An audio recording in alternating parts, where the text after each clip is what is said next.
স্বাস্থ্যমন্ত্রী বলেছেন যে মানুষ ডাক্তারের পেছনে ঘুরবে না, ডাক্তার মানুষের পেছনে ঘুরবে। ভালো কথা, কিন্তু এই প্রতিশ্রুতি বাস্তবায়ন করবেন কিভাবে? ওনার এই কথাটা আমরা দুইভাবে দেখতে পারি। একটা হতে পারে মন্ত্রী মহোদয় বোঝাতে চান যে দেশে এত এত ডাক্তার তৈরি করা হবে যে মানুষকে আর দূরে যেতে হবে না। কিন্তু এটা কি সম্ভব? চলুন বাস্তবতাটা দেখি। বাংলাদেশে এখন প্রতি 10,000 মানুষের জন্য মাত্র 7 জন ডাক্তার আছেন। 7 জন।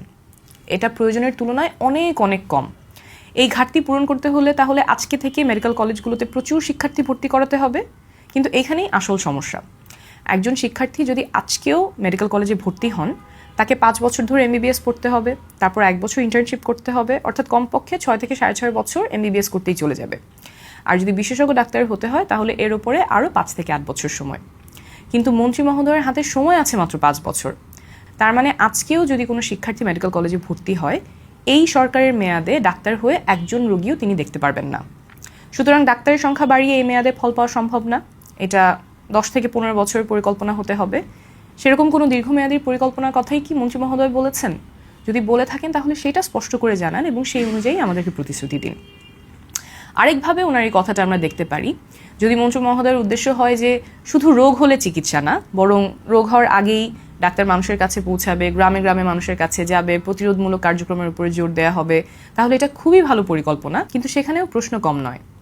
আমাদের দেশে 68% মানুষ গ্রামে থাকেন, অথচ প্রায় 75% ডাক্তার থাকেন শহরে। যুগের পর যুগ ধরে এই অবস্থায় চলে আসছে। কেন? একজন ডাক্তার ঢাকায় বসে প্রাইভেট প্র্যাকটিস করলে মাসে যা আয় করেন, উপজেলা স্বাস্থ্য কমপ্লেক্সে সরকারি চাকরি করলে তার থেকে অনেক কম উপার্জন করেন।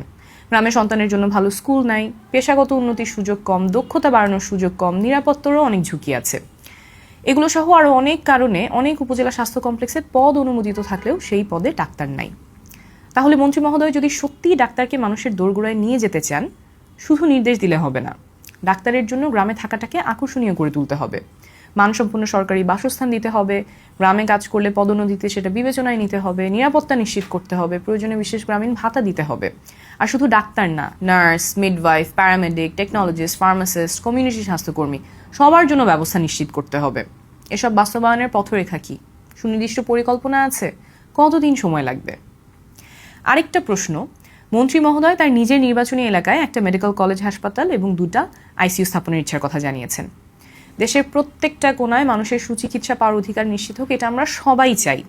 কিন্তু একজন মন্ত্রী যখন নিজের এলাকার কথা আলাদা করে বলেন, তখন স্বাভাবিকভাবেই প্রশ্ন জাগে, এটা কি স্বাস্থ্যসেবার ঘাটতি মেটানোর জন্য তথ্যভিত্তিক সিদ্ধান্ত, নাকি রাজনৈতিক বিবেচনা? দেশে এমন অনেক জেলা উপজেলা আছে যেখানে বিশেষজ্ঞ চিকিৎসার সুযোগ নাই, আইসিইউ তো দূরের কথা। জাতীয় অগ্রাধিকারের তালিকায় ওনার নির্বাচনী এলাকায় কি সবার আগে ছিল?